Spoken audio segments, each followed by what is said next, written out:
Hello viewers, welcome to The Space.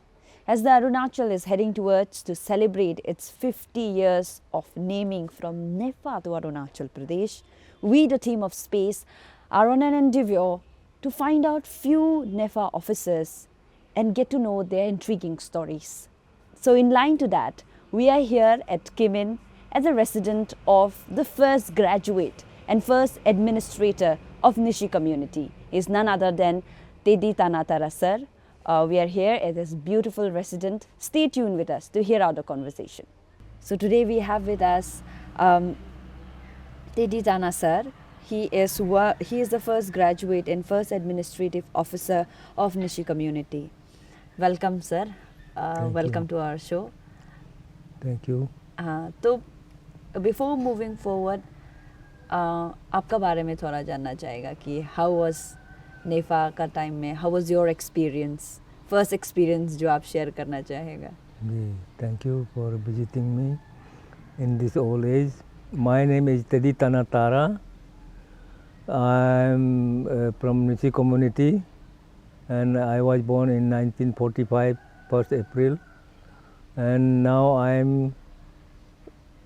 78 years 78 of years age, yes. So today the media have come and I thank you for their interest to know our early ages of Arunachal and Nepa at the time. And my memory has dwindled down nowadays.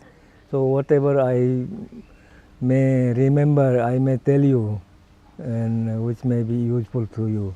Thank you. Sir, you were posted as administrative officer back then. तो first place कहाँ पे आपको posting दिया गया था मेरा पास posting Sapa में हुआ था आई on 23rd of September 1967 I joined at Sapa, and that time actually it was really on the foot only we had to travel, because though it was my state Nepa, we had no knowledge of going to Sapa side. So when I got appointed and I was asked to join at Sapa, so I thought that Sapa was a subdivision of West Kameng, Bomdila. So I went to Bomdila directly. Then the senior officer was there, ADC, and I asked him, sir, I have come here to join at Sapa. He said that you should have gone to through Sejusa, from where you could reach 6 days at Sapa. Then from here you have to go spend 9 days on foot. So then I said, all right sir, because I have come up to Bomdila, so you may send from here. So he provided me LC porters. So I had to march on foot and reach. We have covered, I think, not 9 days. We covered it 6 days. 6 days. Yes, after 6 days we reached Sapa, and then I joined there at on 23rd of September 1967. 1967. Yeah, That's a yes. long ago. Yeah. Then that time actually I was not posted. It was a sort of training period there at Sapa. So I spent 6 months there. Then I was posted at Pipu. Now it is under Chiang Tajo Circle.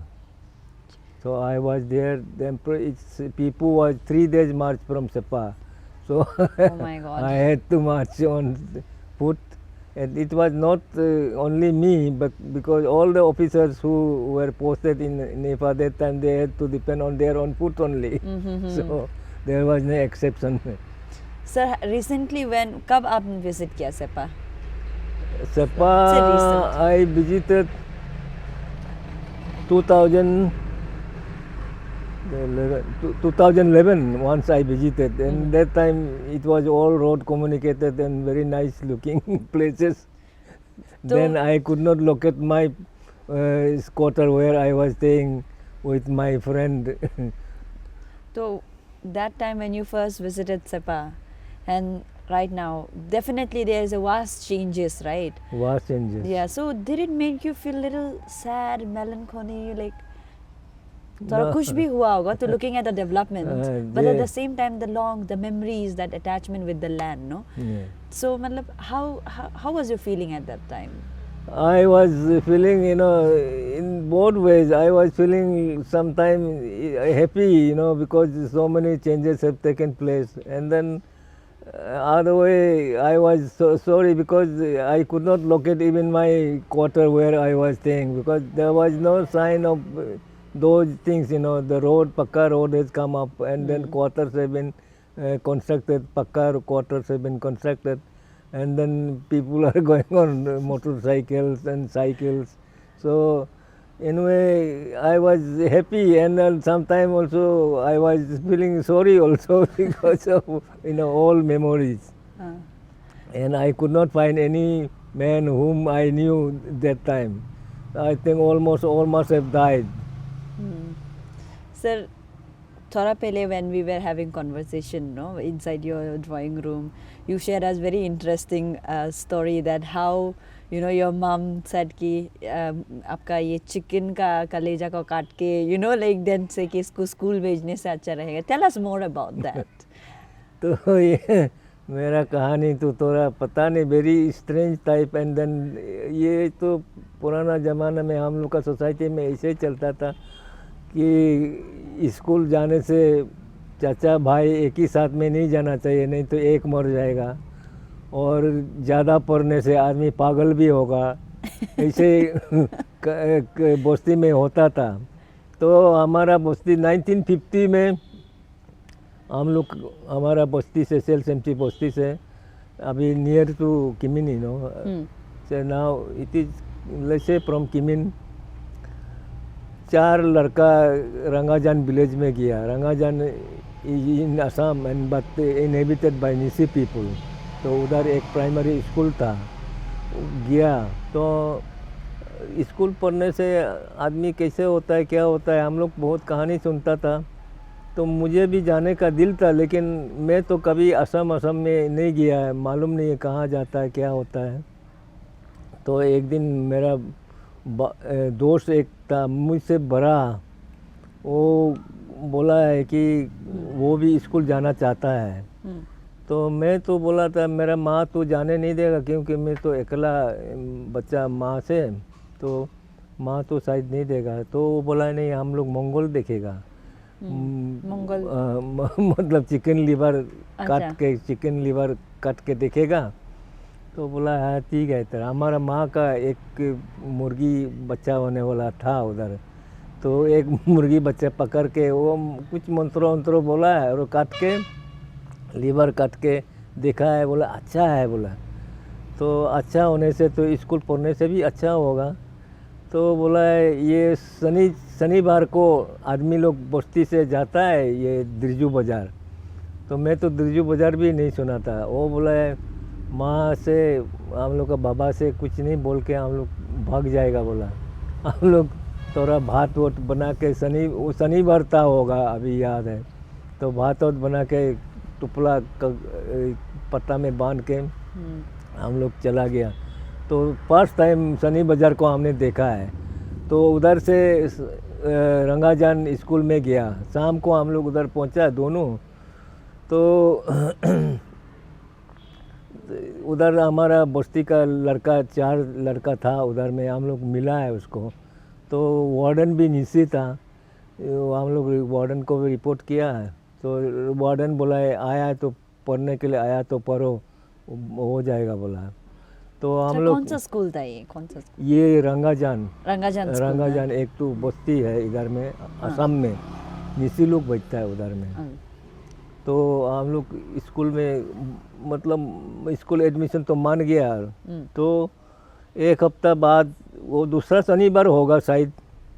तो उसका माँ आ गया, मेरे दोस्त का माँ आ गया. आके वो भी एक ही लड़का था, बेटा था.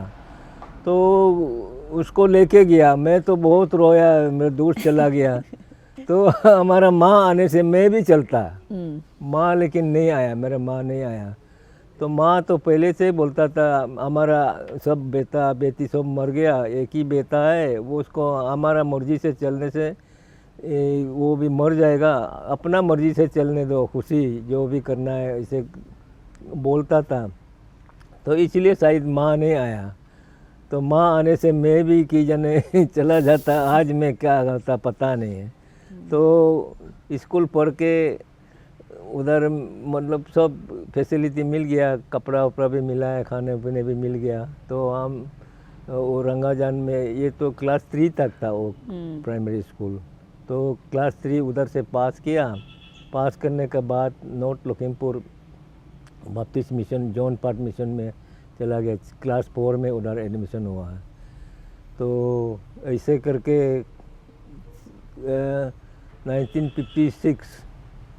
1956 में Assam board school board examination class 6 उधर से पास किया, नॉर्थ लखीमपुर सेंटर से। तो उसका बाद 1957 में मिशनरी लोग हमको 20 रुपया ये स्टाइपेंड दिया। तो स्टाइपेंड दे के हरी सिंगा में एक तो मिशन स्कूल था आसाम में, दरंग जिला में, तो उधर हरी सिंगा में भेज दिया, 20 रुपया स्टाइपेंड दिया है। तो 20 रुपया में से 8 रुपया तो चावल के लिए और बाकी जो है खाना पीना का सब्जी वब्जी मीट मछली का दे, तो 20 रुपया मैं 16 रुपया और 1 रुपया हफ्ता में 1 रुपया पॉकेट खर्चा, तो 4 रुपया महीना में, तो 20 रुपया स्टाइपेंड दे के मिशनरी लोग हमको हरी सिंगा स्कूल में भेज दिया। तो उधर से हम क्लास 10 एग्जामिनेशन मंगोलदोई सेंटर से पास किया 1961 में। तो उसका इंडो चाइना चल रहा था उसमें नहीं, 62 में इंडो चाइना बॉर्डर डिस्प्यूट हुआ था। तो 61 में मैट्रिक पास करने का बाद तो अभी तो मिशन भी स्पॉन्सर नहीं करेगा, मिशनरी लोग भी स्पॉन्सर नहीं करेगा, हम क्या करेगा। तो उपाय नहीं है। ऐसे सोचते सोचते मिशनरी लोग को हम अप्लाई किया था स्टाइपेंड कंटिन्यू करने के लिए। लेकिन How old were you, sir? How old were you? आप कितना साल था? that time I think I was must be 14-15 ऐसे होगा, 12 16 17 होगा कि जाने, इतना अभी याद नहीं है। अभी याद नहीं। तो अप्लाई किया, इन लोग रिप्लाई नहीं दिया है। तो बाद में हम क्या करेगा सोचते सोचते, अभी स्पॉन्सर कोई स्टाइपेंड देने वाला नहीं है। तो एक मिशनरी लेडी था, हम उसको जाके बोला है मैडम अभी हम क्या करेंगे, अप्लाई किया था तो रिप्लाई तो नहीं आया मिशन बोर्ड से। तो वो बोला है हम एक चिट्ठी दे देगा बड़ा पानी यूनियन क्रिश्चियन कॉलेज में, तो ये एक चिट्ठी लेके जाओ और 6 महीना के लिए तुम निश्चिंत से उधर पढ़ते रहो, उसका बाद तुम अपना ढूंढ लेना कहाँ से स्टाइपेंड मिलेगा, क्या करेगा। तो मैं सोचा ये भी ठीक ही है, 6 महीना तक तो पढ़ सकता है। तो वो एक चिट्ठी लेके मैं बड़ा पानी कॉलेज में गया। तो उधर प्रिंसिपल को दिया, प्रिंसिपल कुछ बोला नहीं है, एक्सेप्टेड मेरा एडमिशन। तो उसका बाद अभी मैं तो महीना महीना गिन रहा है, अभी 1 महीना गया, 2 महीना गया, कहाँ से स्टाइपेंड आएगा, कौन पैसा देगा स्कूल कॉलेज पढ़ने के लिए। तो मेरा माँ तो इधर बस्ती में है, माँ का तो कोई इनकम नहीं है, खेती बाड़ी करके खाती है। तो मैं सोच के बहुत दुख भी हुआ था। उसका बाद ये नेपा शिलोंग में नेपा स्टूडेंट लोग, नेपा हॉस्टल बोर्ड भी था, हॉस्टल भी था उधर में। तो हमने उस सीनियर लड़का लोग को मिला है, जीकोम रिवा और पोतिक पटिम, ये सब को मिला है। तो मेरा कहानी तो सब बोल दिया, ऐसे ऐसे है, मैं तो मिशनरी स्कूल से आया था, तो अभी तो नेपाल सरकार तो स्टाइपेंड तो देगा नहीं है। तो इन लोग बोला नहीं, वो क्यों, अरुणाचल नेपाल का है, ये सब मिलना पड़ेगा। चलो तुम हमारा साथ जा आओ बोल के सामलाल सोनी था डायरेक्टर ऑफ स्कूल। तो सोनी साहब अपर शिलोंग में था उधर में, तो ऑफिस में लेके गया। मैं तो बरापानी कॉलेज से आया तो एप्लीकेशन देने दिया। तो सामलाल सोनी भी की जने सीनियर लड़का लोग को प्रेशर से मान गया मेरा स्टाइपेंड ना। तो 6 महीना होने का पहले मेरा स्टाइपेंड 45 रुपीज़ का वो 45 रुपीज़ वो मिल गया, मतलब हो गया, ग्रांट हो गया। इसलिए मैं बरापानी कॉलेज कंटिन्यू करा और पास भी हुआ उधर से। PUC पास किया, pre university course Guwahati university से। उसका बाद मेरा कहानी तो कभी कभी खूब सोचने से मेरे रोने का भी दिल होता है। सर क्योंकि वो फाइनेंशियल इतना मुश्किल था हमारा ज़माना में। तो उस साल में अभी तो इधर ही पढ़ना है, शिलोंग में ही पढ़ना है सोचा था। तो क्या हो गया, गवर्नमेंट ऑफ नेफा एडमिनिस्ट्रेशन वो पॉलिसी चेंज कर दिया। क्योंकि जितना भी कॉलेज पढ़ने वाला अरुणाचल नेफा लोग था उधर में शिलोंग में जाके हॉस्टल में भर्ती होके, तो उधर पॉलिटिक्स खेलता है सरकार का एजेंट्स में, कुछ ऐसे रूमर हो गया। तो सरकार 64 में ऐसे किया है कि जितना भी होगा नेपाल स्टूडेंट कॉलेज पढ़ने वाला, जितना भी सकता है उसको दूसरा स्टेट में भेजना है। उसमें फ़ायदा होगा कि बोले कल्चरल एक्सचेंज भी होगा, वेंटिलेशन होगा, एजुकेशन दिमाग भी चलेगा, वो वैसे करके किया है। तो अभी जितना भी 4-5 स्टूडेंट जो निकलता है साल में, तो दिल्ली बनारस ये सब जगह में सब भेज दिया और मेरा नाम भी दिल्ली में आ गया। तो मैं तो क्या करूँ, अभी दिल्ली जाने के लिए मेरा तो पैसा नहीं है, कौन देगा मुझे, तो उपाय नहीं है, तो भी जाना ही पड़ेगा। तो हमने स्टाइपेंड से बचा लिया था 300 रुपीज़ हमारा हाथ में था। तो सरकार दिल्ली जाने के लिए बोल दिया। और एक इसी का लोअर सुबनसिरी से एक पंजाबी ऑफिसर था, लैंग्वेज ऑफिसर। वो लैंग्वेज हम लोग का लैंग्वेज भी जानता नहीं था, लेकिन वो इसको लैंग्वेज ऑफिसर बना के दोगल, मिस्टर दोगल, वो लैंग्वेज ऑफिसर बना के रखा था। तो उसने हमको बुलाया कैसे कैसे जाना है। मैं तो कभी रेलगाड़ी भी गया नहीं है वो टाइम में। तो उसने नक्शा बना के इधर से जाना है गुवाहाटी ऐसे ऐसे फलना टाइम में रेल आएगा, रेल नंबर ऐसे ऐसे होगा।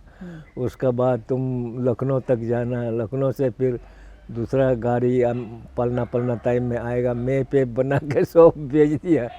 तो मैंने भी गया, ठीक है बोल के। तो रिजर्वेशन होता कि नहीं होता है उसको भी मालूम नहीं था, रेलवे में रिजर्वेशन होता है नहीं होता है, और रेलगाड़ी भी कभी चढ़ा भी नहीं है।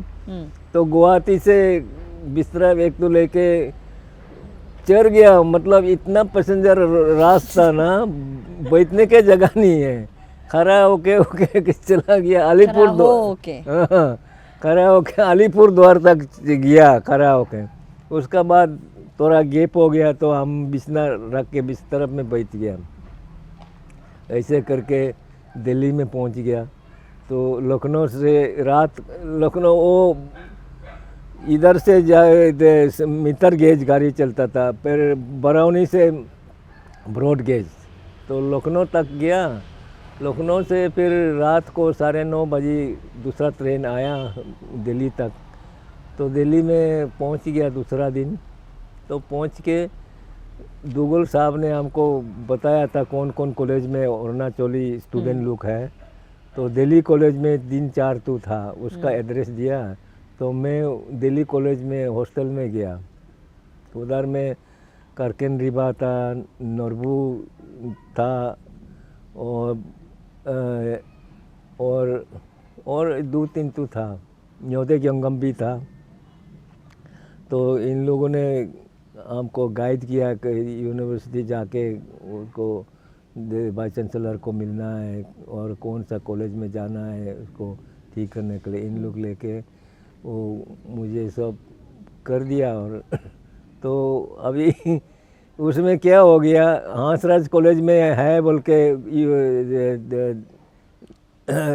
यूनिवर्सिटी से बता दिया, उधर एडमिशन लो बोल के। तो उधर जाता है तो अभी क्या क्या हो गया, तो पैसा नहीं है एडमिशन के लिए। वो टाइम में कितना 600 या 700 कुछ ऐसे था एडमिशन के लिए, और लेट हो गया हमारा आने का। तो अभी क्या करेगा, उपाय नहीं है।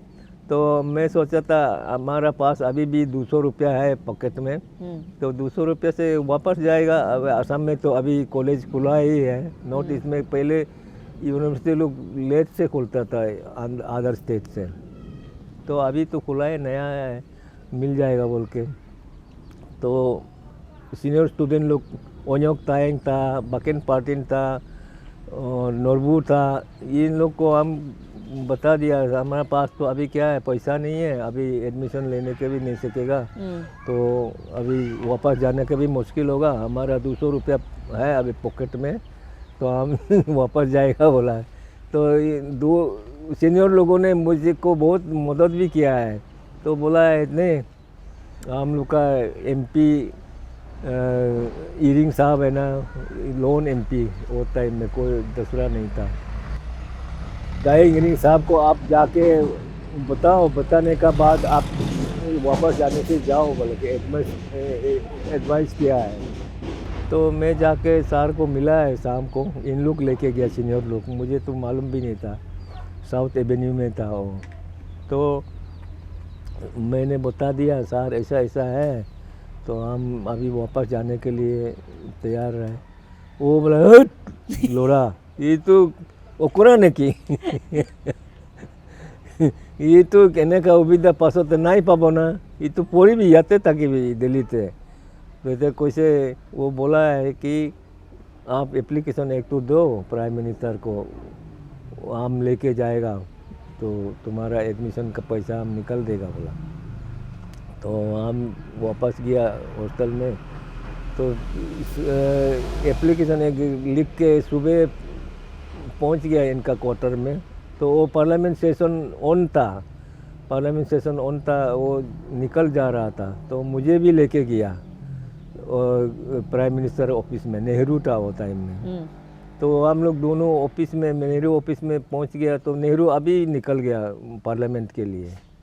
तो ईरिंग साहब बोला ठीक है, तुम का एप्लीकेशन हमारे हाथ में छोड़ के जाओ, और तुम अभी पार्लियामेंट सेशन है, तुम बैठने का चाहता तो अभी सेशन भी दिखा देगा, तुम बैठो बोले, गैलरी है उधर में। तो मैं भी जाके उधर बैठा है तो ईरिंग साहब तो पार्लियामेंट में घुस गया। तो बोला है तुम जाने का दिल होगा तो हमारा क्वार्टर में जाके उधर खाना वाना खा लो ना बोल के। तो मैं थोड़ा 1 घंटा जैसे सेशन में बैठ के देख के, पार्लियामेंट सेशन देख के वापस आ गया।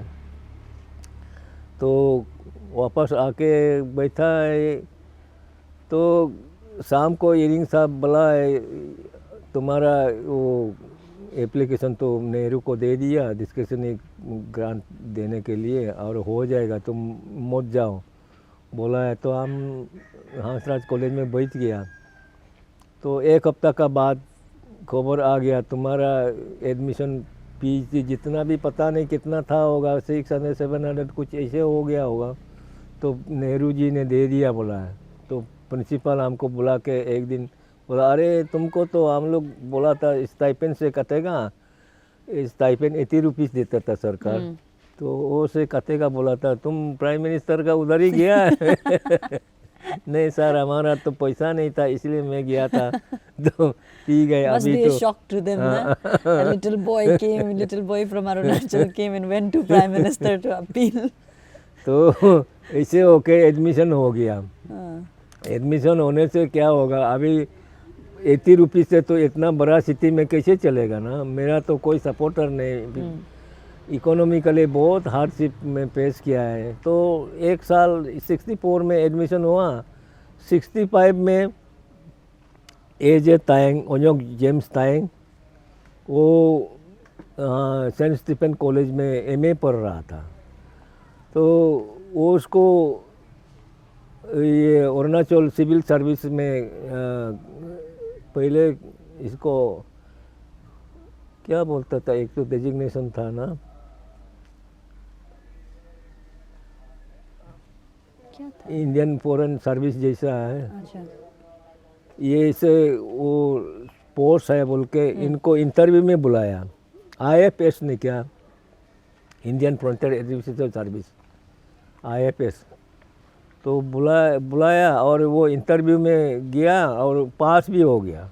हम्म, तो पास होने से वो तो अरुणाचल सर्विस में एडमिनिस्ट्रेटिव सर्विस में वो एंट्री हो गया।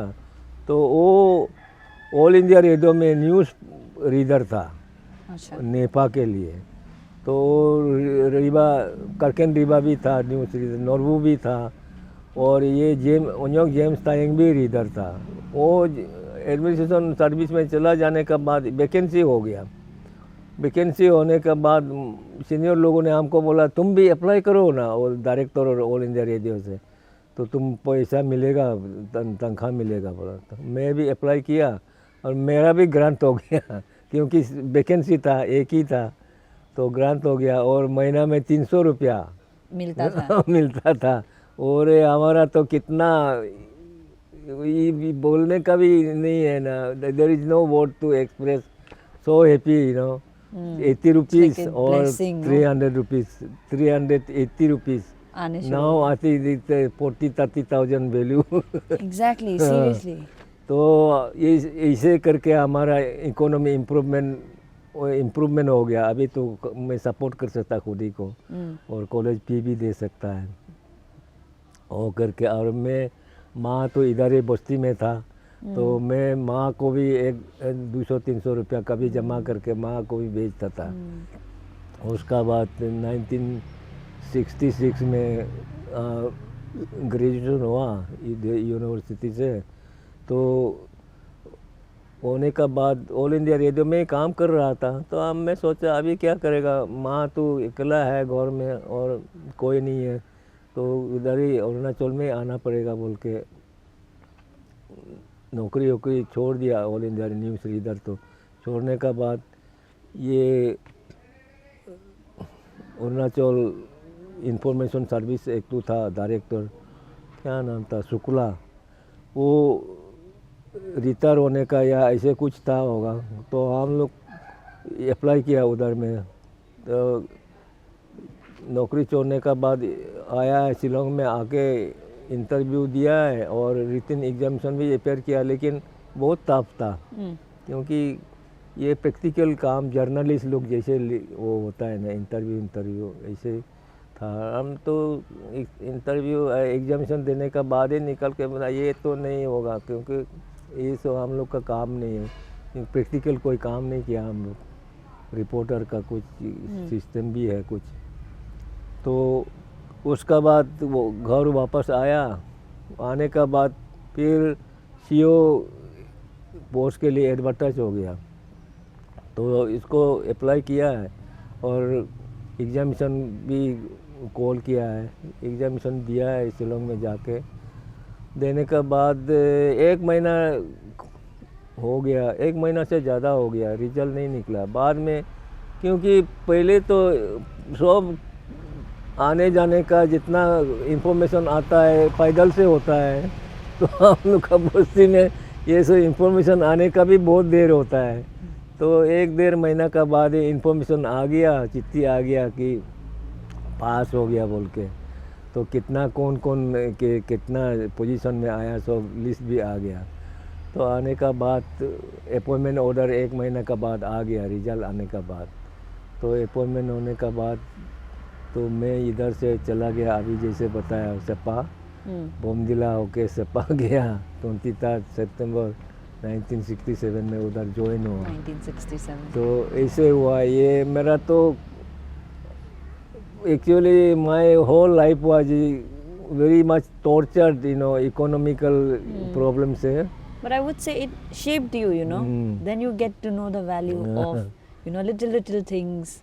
So sir, I wanted to ask, like, between the whole time when you went to Hansraj College, Delhi में, What was the cultural shock, the first cultural shock that you have might have faced? Like उस time में nobody, like your face would have been very new for the people out there, right? So if you can remember, if you can reckon ना, what would be first thing that you experienced, like या ये हम कभी नहीं देखा है? तो मैं तो इतना स्काई क्रीपर बिल्डिंग भी नहीं देखा था पहले, तो ना हम लोग तो जंगल से आया है तो But we have tall trees.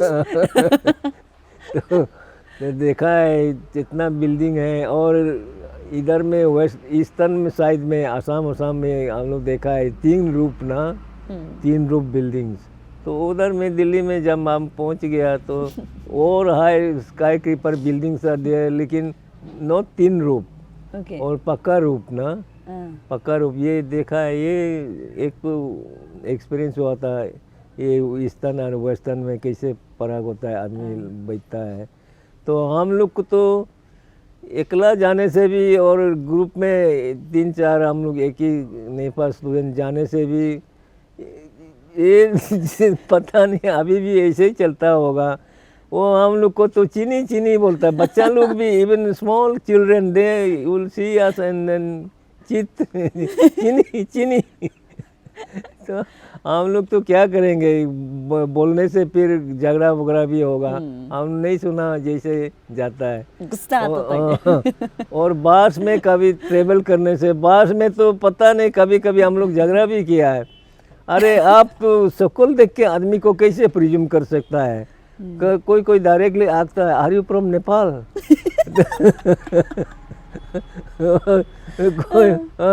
हम लोग क्योंकि देखने में शक्ल वक्ल तो नेपाली जैसे दिखता है, तो इन लोग तो हम लोग को देखा नहीं पहले, नेपाली को तो देखता है। तो इन लोग directly directly are you from Nepal? और कोई सोचता होगा कौन हम लोग फॉरेनर है बोल के, थाईलैंड मलेशिया ऐसे कुछ होगा, विच कंट्री यू बिलोंग के। कभी कभी हम लोग बोलते हैं अरे आदमी को शक्ल देख के आप क्यों प्रिज्यूम करता है कि कौन देश का है, हम लोग इंडियन है ना। ओ नेपा है बोले, ओ नेपाल नेपाल। नेपाल बोलने से भी नेपाल ऐसा करके वो लोग। तो ऐसे होता था ये एक्सपीरियंस। तो बाद में हम लोग 3 साल तो एक्सपीरियंस हो गया बास वास चढ़ने का, और आदमी को बैठ मुटने का, बात करने का थोड़ा एक्सपीरियंस हो गया, तो हम लोग भी एडजस्ट कर लिया। तो sir how long were you there in Delhi, कितना साल अब रहा है उधर?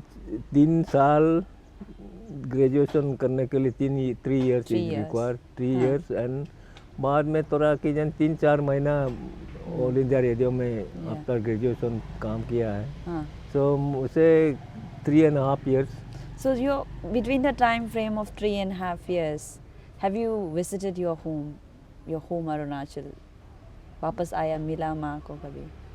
नहीं, ये तो 3 साल में तो मैं एक दफ़ा ही मिला था, एक दफ़ा आया घर में। वो क्या हुआ 1964 में, मेरा तो life is very tragedy type में ना, तो मैं शायद भगवान ने मुझे पढ़ने के लिए दिया है। 64 में जब 64 अक्टूबर महीना होगा शायद, पहले तो चिट्ठी विट्ठी भी बहुत देर लगता था। टेलीग्राम आया एक तो दिन में, क्लास से निकला टेलीग्राम मिल गया। तो टेलीग्राम में लिखा था तो काम होम, मदर इज सीरियस बोल के वो टेलीग्राम आ गया। मैं तो शौक, क्योंकि मेरा माँ तो कभी बीमार नहीं होता था, तो अभी क्या करेगा, अभी जाना ही पड़ेगा घर। तो अक्टूबर महीना में उसी शाम को हम रेल रिजर्वेशन भी नहीं किया, ऐसे बिना रिजर्व से चढ़ के आ गया। आके हम उनका बस्ती तो अभी एक्चुअल बस्ती तो 9 किलोमीटर अंदर में था, ये सेल चमची बोल के। ये इधर में आदमी कमती था, तो शाम को क्योंकि वो लखीमपुर से बस गाड़ी से आने का बाद फिर पैदल तो आना पड़ेगा उधर से, आसाम से। तो पैदल आके मैं इधर शाम को पहुंचा 3 बजे 4 बजे ऐसे टाइम में। तो मेरा एक टॉर्च लाइट था, टॉर्च लाइट लेके मैं चला गया रात को। तो बस्ती में 12 बजे 1 बजे 12:30 ऐसे टाइम में पहुंच गया रात को। तो माँ तो दिखा है पैरालाइज हो गया, हाफ लेफ्ट साइड, उठने भी नहीं सकता है, बैठने भी नहीं सकता है, कोई नहीं है, अकेला है। तो आस पास में बस्ती वाला लोग, हमारा दोस्त लोग थोड़ा देखभाल कर दिया था। खाना वाना तो खाया भी नहीं है। तो मैं तो क्या करूं, तो माँ है तो मैं अभी कॉलेज वॉलेज छोड़ देगा बोल के गौर में बैठ गया। तो दिन को लकड़ी उकड़ी काटता था, क्योंकि सर्दी का टाइम है, घर आग जलाना पड़ेगा और मुझे भी खुद खाना खाने के लिए। माँ का ग्रेनरी स्टोर भी था, थोड़ा बहुत मैं उधर से चावल धान निकाल के धूप में निकाल के ये दिन को सुखाता था और शाम को बस्ती औरत लोग कूट देता था चावल। तो ऐसे करके 1 महीना 1.5 महीना में तो कॉलेज छोड़ दिया, माँ का साथ बैठा है तो देखभाल करके। अभी क्या करेगा, माँ तो उपाय नहीं है। तो किमिन में एक डॉक्टर था, बंगाली डॉक्टर सरकार, तो उसको भी हमने लिखा है बस्ती से आदमी लोगों से, हमारा माँ का ऐसा ऐसा है, आप एक दफ़ा विजिट करने से अच्छा है या सजेशन देने से। वो डॉक्टर तो आ गया एक दिन तोड़ करके बताया, तो हम आपका माँ का तो ये पैरालिसिस हो गया, हाफ पैरालिसिस लेफ्ट साइड, इधर से लेके हाथ, तो ये तो ट्रीटमेंट नहीं होगा, और होने से इलेक्ट्रिक शॉक को कुछ ऐसे करके डिब्रूगढ़ गुवाहाटी ऐसे कुछ इम्प्रूवमेंट हो सकता है, तो लेकिन सुधरेगा नहीं, इम्प्रूव पूरा नहीं होगा बोला। तो मैं तो सोचा अभी क्या करेगा, तो अभी उधर डिब्रूगढ़ ले जाने का भी कौन ले जाएगा उधर में। ऐसे करके मैं तो कॉलेज वॉलेज छोड़ दिया, घर में बैठ गया। 1 महीना 1.5 महीना हो गया। तो मेरा एक ही सिस्टर है, यंगर सिस्टर, वो नागालैंड में शादी हुआ। तो इन लोग, मेरा ब्रदर इन लॉ और सिस्टर आ गया है ना बस्ती में, आके बोला है तुम तो अभी क्या करेगा, माँ का साथ बैठने से भी माँ तो मरने का होगा तो मर ही जाएगा, और तुम नहीं बैठने से भी मरने से मर जाएगा। तो तुम कॉलेज वापस जाओ, हम लोग देखेगा कितना दिन जिएगा, तुम वापस जाओ बोला। तो मैं सोचा अभी वापस जाने से भी कॉलेज तो की जाने इतना एब्सेंट होने से एडमिशन भी एक्सेप्ट भी नहीं करेगा। तो मैं सोचा क्या करूं, तो भी अभी सामान अमन तो बिस्तर तो दिल्ली में छोड़ के आया, तो उसको तो लेके आना पड़ेगा। तो मैं कॉलेज पढ़ने के लिए नहीं गया, सामान लेने के लिए गया। तो उधर दिल्ली में पहुंच गया, इन लोग घर में मेरा सिस्टर और ब्रदर इन लोग आके इन लोग देख देगा बोला है। ब्रदर इन लोग तो नागालैंड में काम करता है और सिस्टर को इधर रख देगा बोला है। मैं भी मान गया। तो उधर जाके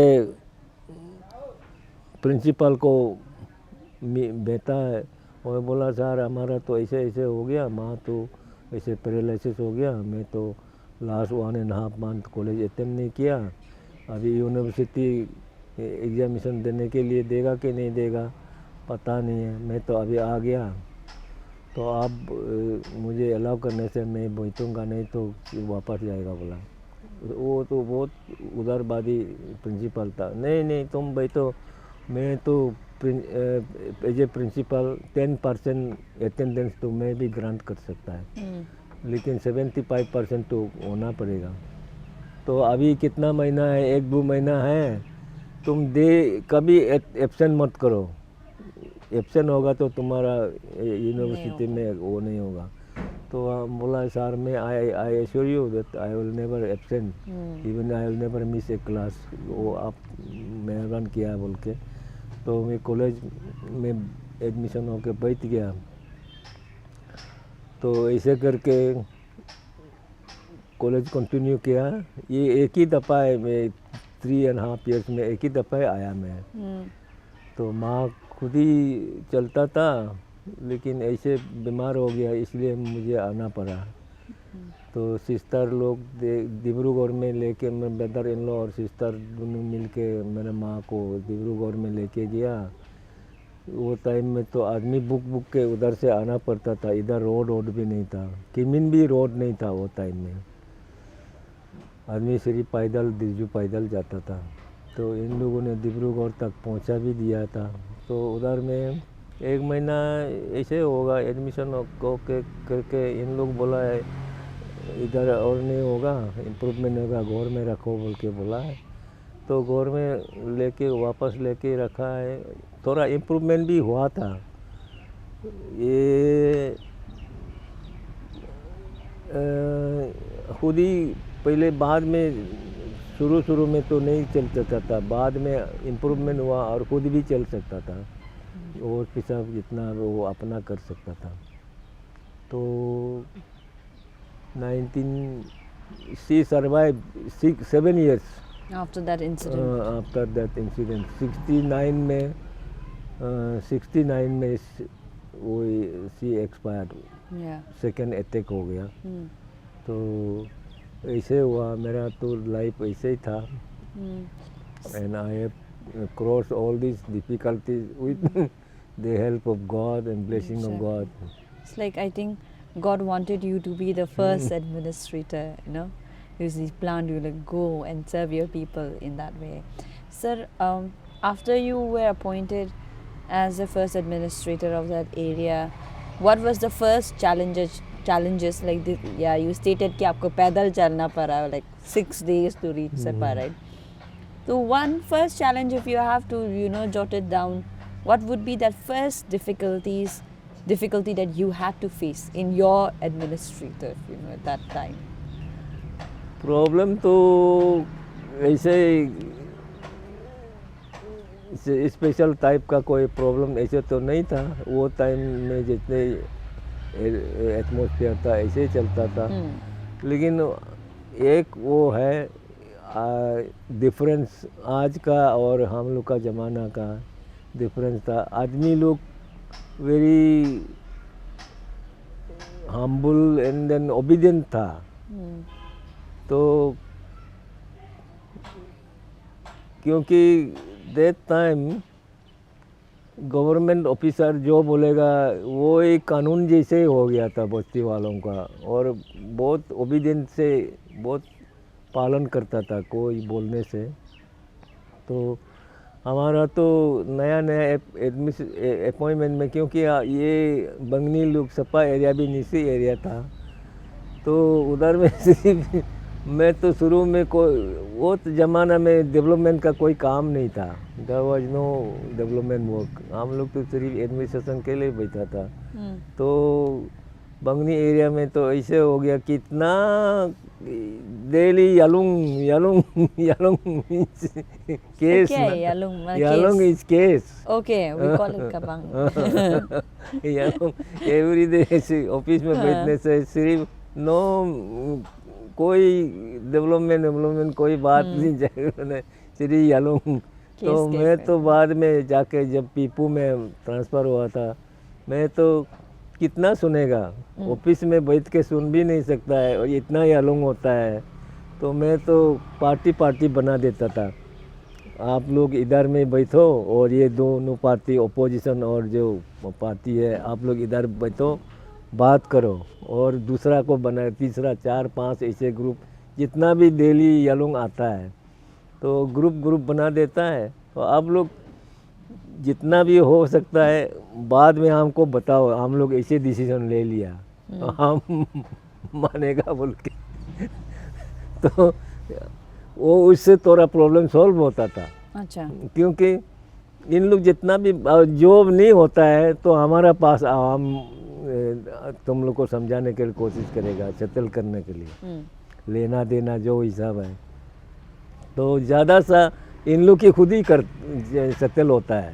तो आके बोलेगा साहब हम तो ऐसे था केस, हम लोग इसको देना है, इसको इतना देना है, इसको ये इतना लेना है, हम लोग का हो गया बोले चलो तो हो गया। वो एक किताब हम रजिस्टर एक तो रखता था, उसमें हम नोट कर देगा ऐसे फलना फलना परसे सो एंड सो, ये केस ऐसे ऐसे हुआ था and the case was decided by themselves, ये एक से ऐसे किसको किसको इतना देना क्या देना है हो गया सेटल। तो हम लोग का daily I think almost all the CEO circle officers and ये काम ही ये यालोंग ही था इस कमिंग में। अभी तो शायद थोड़ा अच्छा हो गया होगा because people are educated now, तो यालोंग भी कमती हो गया। यालोंग तो मोस्टली मेथुन एंड वुमन, वो क्योंकि 4-5 शादी होता है उससे किसका ये किसका मायकी किसका भाग भगा के ले गया किसका वो यालोंग मेथुन गर्ल्स का ही केस होता था। तो हम लोग का तो almost all the administrative officers case was to listen them settle them, ऐसे ही था। अच्छा सर, तो where in the beginning when you were serving at that area na, you must have some vision like बाद में after 50 साल के बाद अरुणाचल ऐसा होगा, एक सपना था होगा आपका, कैसे होता होगा आपका, क्या क्या सपना था अरुणाचल ऐसे डायरेक्शन में जाएगा ऐसे में होगा, what were your hopes for this state? मेरा तो होप तो बिकॉज इन दोज डेज आप लोग तो you are not born, Of course. हम लोग का टाइम में it is something you can not imagine, हम भी नहीं सोच सकता अभी हम लोग ऐसे होगा नहीं होगा, क्योंकि हम लोग इसे में बोलते हैं दूतुप इतर, माने हाथ एक तो वो डेक्सी में हाथ लगाने से एक तो से एंड होता है ना और हाथ नहीं जाएगा, ऐसे दूतुप इतर जैसे ही था सोचने में, क्योंकि आप पैदल में जाएगा, उधर में रोड नहीं है कुछ नहीं है और कम्युनिकेशन भी चिट्ठी उट्टी भी वो पैदल से ही आता है। हम लोग मैं तो अभी बोलने भी नहीं सकता है, हम लोग ऐसे कुछ सोच भी सकता था कि क्या वो टाइम में, क्योंकि there was no sign of development, road communication तो हाई नहीं है, और मैं तो सचमुच टू बी वेरी फ्रैंक कोई विजन ही नहीं था हम लोग क्या होगा, क्योंकि इतना मतलब we were so remote at that time, right? तो आदमी लोग को भी हम लोग क्या समझाएंगे, तुम लोग यालोंग वालोंग मत करो केस मत करो, इतना ही समझा सकता है व्हाट यू कैन डू, उसको तो देने का ही काम नहीं है, उसको हमसे लेने का भी काम नहीं है। So that time we had no vision, मैं तो सच ही बोलता हूँ विजन ही नहीं था कि कैसे होगा। तो उसका बाद जैसे कि हम 1972 में हमको सार्ली में पोस्टिंग हुआ, that time Sarli was on 17 days March on foot, Ziro से, तो अभी तो रेलगाड़ी है मोटर गाड़ी पहुंच गया, तो 16-17 दिन आप पैदल मार के सार्ली पहुंचेगा, उसका बाद उधर में आप क्या ले आने के लिए उसमें वो सोच सकता है विजन, तो आप सिर्फ सोच सकता है हाँ रोड कम्युनिकेशन होने से तो अच्छा था और स्कूल आदमी लोग पढ़ने से अच्छा होगा। मैं तो जहाँ भी गया स्कूल तो थोड़ा इम्पोर्टेंस दिया था। मैं पीपू दीपू में भी जब था, एक बस्ती लड़का फ्रागो जॉर्जे बोल के गाँव का बेटा को भी हमने हमारा साथ रखा था, तुम स्कूल पढ़ो, पढ़ने से अच्छा होगा। तो थोड़ा दिन 10 की जने 1 महीना जैसे ही रहा होगा, रहने का बाद भाग गया। क्यों? कि अच्छा नहीं लगता वो, क्योंकि बस्ती एटमॉस्फेयर और हम लोग का पोस्ट में बैठने एटमॉस्फेयर अच्छा नहीं लगता होगा। तो मैं तो सोचा था कम से कम रोड कम्युनिकेशन ना हो या कुछ भी ना हो, तो भी कम से कम लिखा पढ़ा करने से आदमी कुछ तो समझेगा, थोड़ा कुछ बदलेगा। सोच के मैं तो इम्पोर्टेंट स्कूल को ही सोचा था, लेकिन वो टाइम में हम लोग स्कूल भी क्या करेगा, you can't do anything. Exactly. So pen is mightier than sword. Now, but then sir, अभी like if you have experienced in remote areas, उस टाइम का फाउंडेशन स्टोन जैसा था स्कूल स्ट्रक्चर अभी तक वैसा ही है, you know, in remote areas. Now you से अभी आप जैसा शेयर किया कि you want more school, you wanted more school in the state, right? आपको कैसा लगता है जब देखते हैं कि इंफ्रास्ट्रक्चर वही का वही है अभी तक कहीं कहीं जगह में? तो what is your opinion on that? What is your view on that? इसको तो हम लोग अभी जैसे स्ट्रक्चर के बारे में ये तो अभी पब्लिक्स आर कॉन्शियस, सरकार भी कॉन्शियस है. सरकार कॉन्शियस होने से भी your consciousness is something different, लेकिन people consciousness is very much required.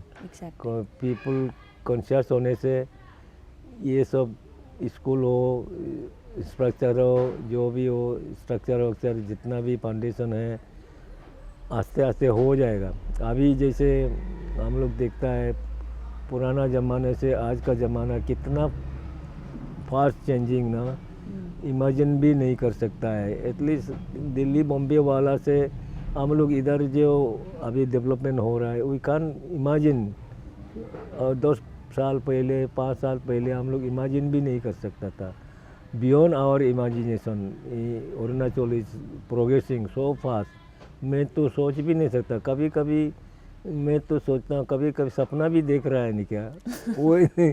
Really, if you see, the development, the education development, structural development, road communication development, क्या क्या नहीं है, कितना वो है. हम तो कभी कभी खुद भी मैं सोचता हूँ हम लोग शायद ये ज़माना का आदमी नहीं है. We are from other different planet. इतना इधर फास्ट डेवलपमेंट हो रहा है. तो इसलिए people consciousness is very much required. And अभी जो इंफ्रास्ट्रक्चर जो लेकिंग है, शायद जो भी स्पीड में डेवलपमेंट हो रहा है अच्छा होगा. The people consciousness is required and the people education is required, and the education is coming up, and consciousness is also coming up. ये मैं तो सोचता हूँ जितना भी डिफ़िकल्टीज वी आर फेसिंग और द पीपल आर फेसिंग ये जल्दी दूर हो जाएगा और Arunachal will be really good place to live in. And then अच्छा होगा. मैं तो सोचता हूँ, मैं तो आई कैन नॉट इमेजिन 50 साल का बाद क्या होगा. हम लोग उधर नहीं होगा, but still we can dream क्या होगा, हो सकता है, कितना हो सकता है. we just like dreaming. We can imagine 20 साल 50 साल का बाद क्या होगा. But I still believe that Arunachal will be better and then faster developing and people will be living in peace and harmony. Sir, if you were to give one message, if you have one message to the young officers out there, who are serving in the state, what would be your message to them? मेरा message to the young officers who are serving in Arunachal Pradesh or in the particular among particular tribes, मैं तो सोचता हूँ, मेरा मानना है कि you try to understand their problems. ये लोकेलिटी जहाँ भी सर्व करता है, प्रॉब्लम पहले पहचान लो, प्रॉब्लम का बाद ही आप एडमिनिस्ट्रेशन चलाओ, तभी अच्छा होगा. क्योंकि प्रॉब्लम तो नहीं समझ के हम लोग उल्टा सीधा करेगा तो डेवलपमेंट नहीं होगा. तो खुद ही महसूस पहले करना चाहिए, तभी पब्लिक को हम लोग बता सकता है. लेकिन कभी कभी ऐसे होता है सरकारी नौकरी में आप उसका सरकारी जो पॉलिसी है उसको आप नहीं मानता है, लेकिन तो भी आपको उसी पॉलिसी से ही बोलना ही पड़ेगा. ऐसा भी होता है.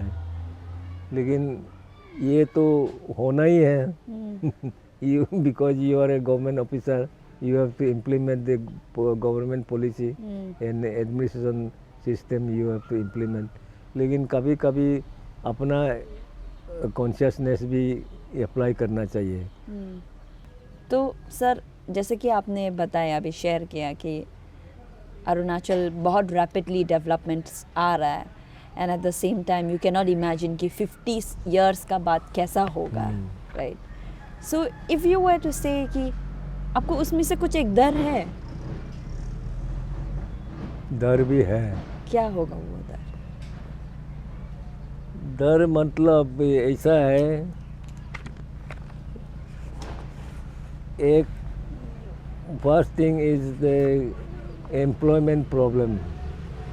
अभी जितना भी नया लड़का लोग लड़की लोग आ रहा है यूनिवर्सिटी से कॉलेजेस से, Arunachal government can not produce so money jobs.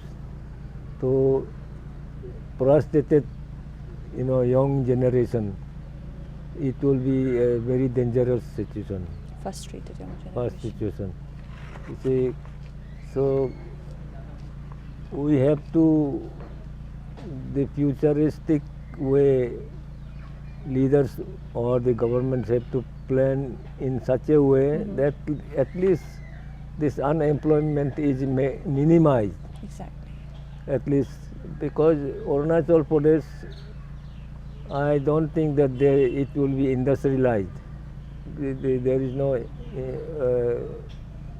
much of scope or industrialization.